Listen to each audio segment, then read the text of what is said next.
धन्यवाद संचालक महोदय जी। साथियों, आज 10 अगस्त है और हम लोग 9 अगस्त की जो आदिवासी दिवस है, विश्व मूल निवासी दिवस है, हम लोग अपने राजपाट को सेलिब्रेट करने के लिए यहाँ पे इकट्ठा हुए हैं और ये हमारे लिए बहुत ही ज़्यादा प्राउडफुल मोमेंट है, बहुत ही ज़बरदस्त, क्योंकि हमारे जो पुरखे लोग हैं उनकी लड़ाई करने के बदौलत हमें जो विरासत मिला हुआ है, हम उस विरासत को आज याद करने के लिए हमने क्या पाया, हमने क्या खोया, इसकी समीक्षा करने के लिए यहाँ इकट्ठा हुए हैं।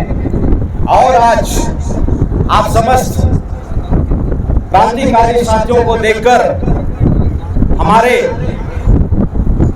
जो अरमान है, हमारे लिए जो आप लोगों के प्रति जो प्रेम है, स्नेह है, बहुत ज्यादा उमड़ के आ रहा है। मैं दिल के गहराइयों से हमारे लैलुंगा क्षेत्रवासियों को जो यहाँ पे हजारों की संख्या में इकट्ठा हुए हैं, दिल की गहराइयों से मैं स्वागत करता हूँ, हार्दिक रूप से इस्तकबाल करता हूँ साथियों।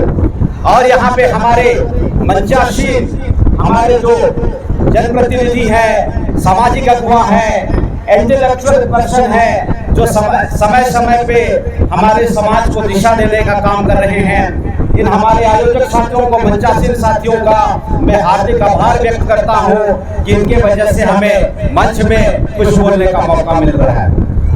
तो साथियों, मैंने बताया कि आज हम लोग इकट्ठा हुए हैं समीक्षा करने के लिए।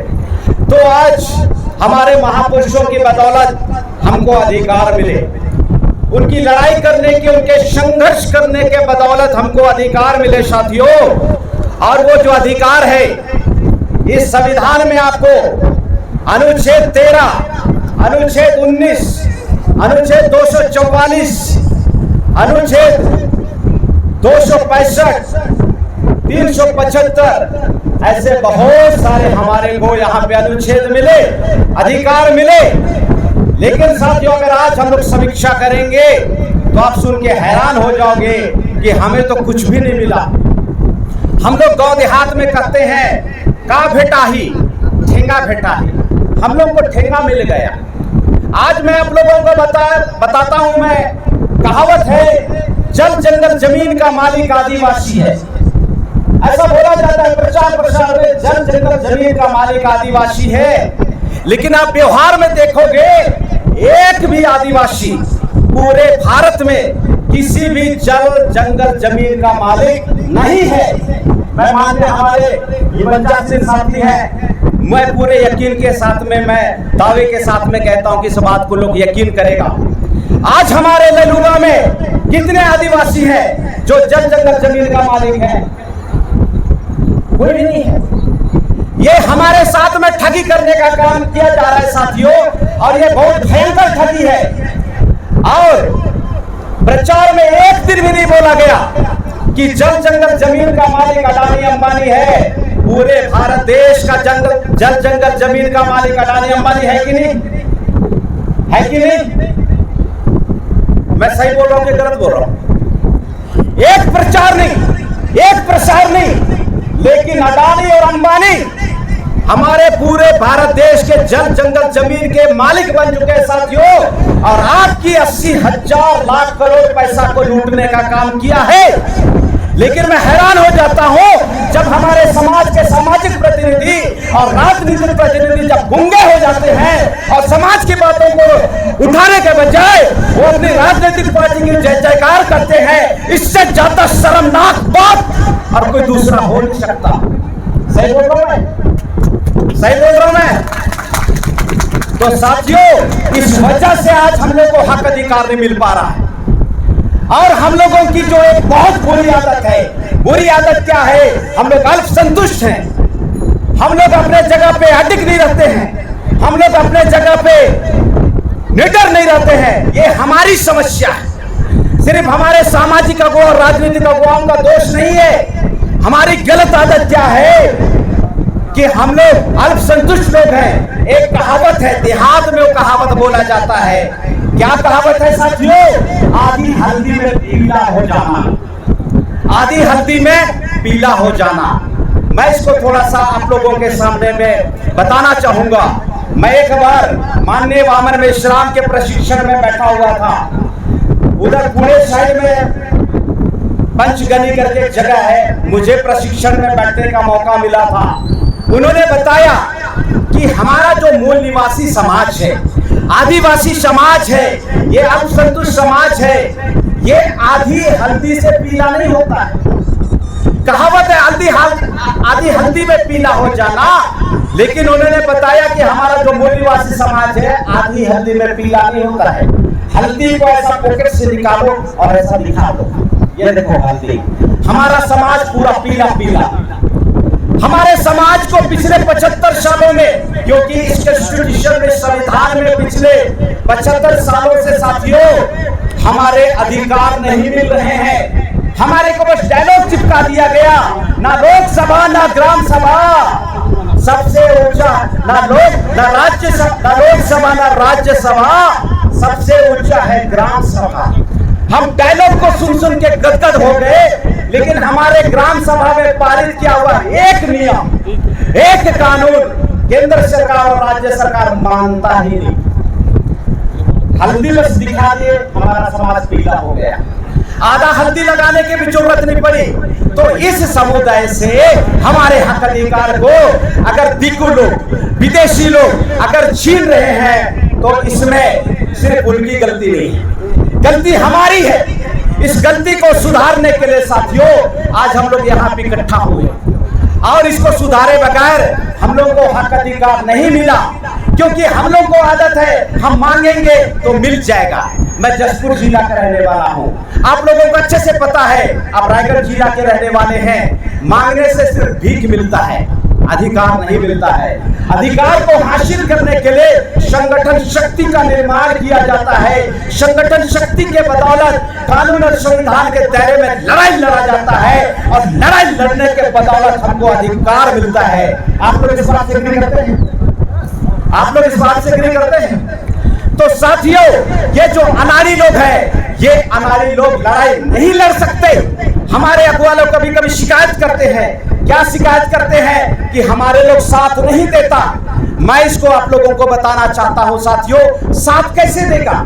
सीखा ही नहीं, लड़ने नहीं सीखा है। हम लोगों का भीड़ को, लोगों का झुंड को देख के ऐसा लगता है कि हमको समाज का सहारा मिलेगा। नहीं मिलेगा, क्योंकि उसको सिखाना पड़ता है कि लड़ाई कैसे लड़ा जाता है। आज मैं सीखा हुआ हूं, इसलिए त्रिशोट में जब 29 अप्रैल को वहां के लोगों ने अपनी जमीन को बचाने के लिए आवाज उठाया, मैंने उनको साथ दिया।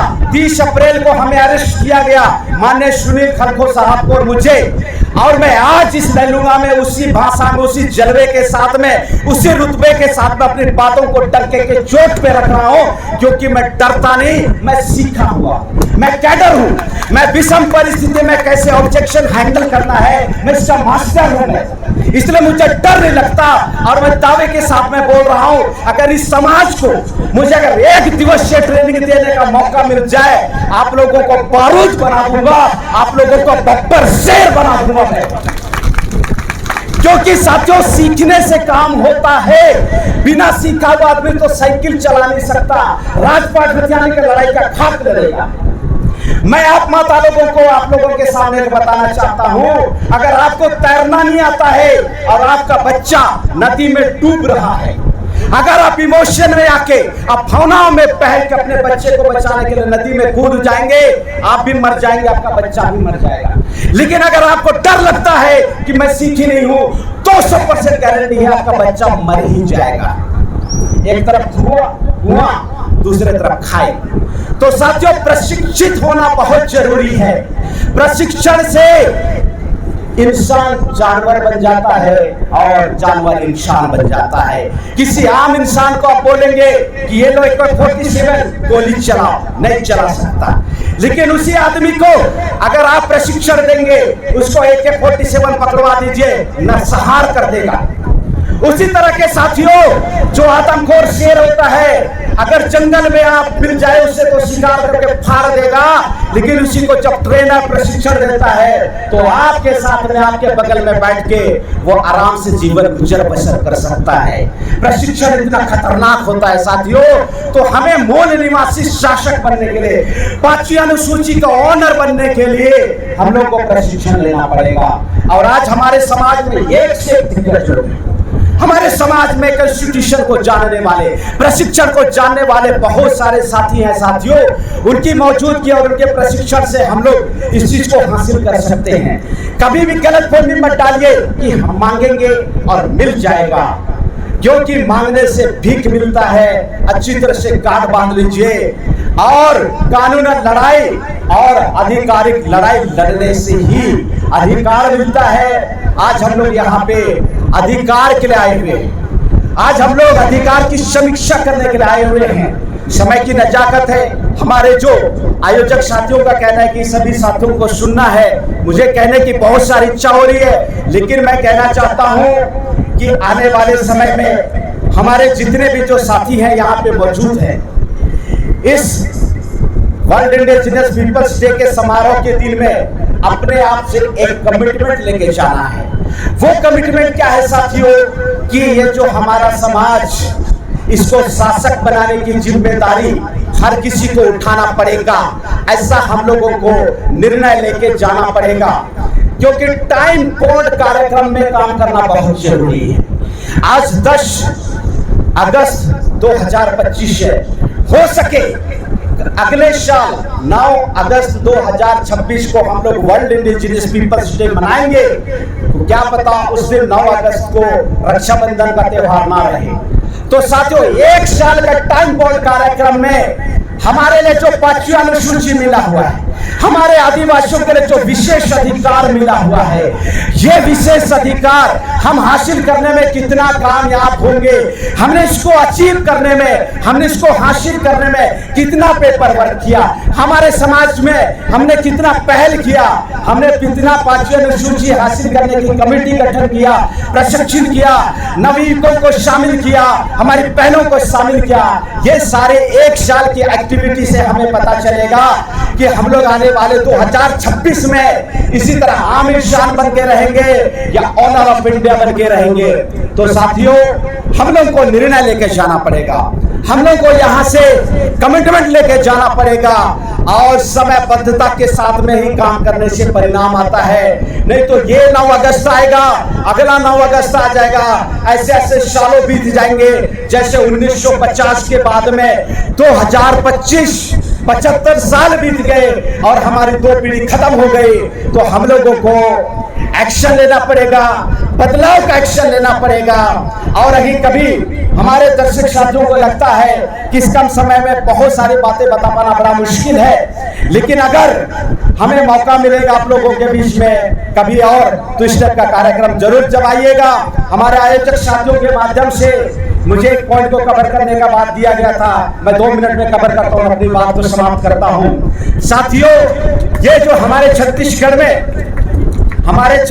में जो हमारा जो प्रमोशन के ऊपर में, हमारा जो आरक्षण में जो प्रमोशन था, छत्तीसगढ़ की जो सरकार है साथियों, हमारे जो कर्मचारी साथी हैं जो रिजर्वेशन कोटे में अपनी नौकरी को फाइट करते हैं और जब उसमें वो सिलेक्ट होते हैं साथियों और उन्हें प्रमोशन का अवसर था, लेकिन ये जो छत्तीसगढ़ की सरकार है, ये जो केंद्र की सरकार है, हमारे कर्मचारी भाइयों के साथ में भेदभाव का पूर्ण व्यवहार कर रही है। ये बड़ा शर्मनाक स्थिति है कि मूल निवासी कर्मचारी आज नौकरी से प्रमोशन नहीं पा रहा है। अपने बच्चों को उन्होंने लेटरल सिस्टम का बंदोबस्त बनाया। अगर वो नौकरी नहीं भी, अगर वो कंपटीशन में पास नहीं होगा तो हम उनके लिए ऐसा व्यवस्था लाएंगे, उनको पीछे के दरवाजे से नौकरी देंगे। लेकिन मूल निवासी समाज के, आदिवासी समाज अगर नौकरी भी कर रहा है तो उसको प्रमोशन नहीं देंगे। कितना भयंकर भेदभाव की बात है। और दूसरी बात है साथियों, आज हमारे छत्तीसगढ़ में हमें 32% का आरक्षण मिलने का था, इसके साथ में भी खिलवाड़ हो रहा है और हम लोगों को संगठित होकर इसके बारे में हमें करारा जवाब देने के बारे में सोचना चाहिए। समय की नजाकत है साथियों, इसलिए इस मौके पे मैं इतनी बातें बोल के अपनी बातों को विराम करता हूँ। आप सभी साथियों का बहुत बहुत धन्यवाद। जय जोहार का नारा है, भारत देश हमारा है, जय जोहार का नारा है, भारत देश हमारा है, आदिवासी एकता जिंदाबाद, जिंदाबाद जिंदाबाद आदिवासी एकता जिंदाबाद। जिंदाबाद। बहुत बहुत धन्यवाद।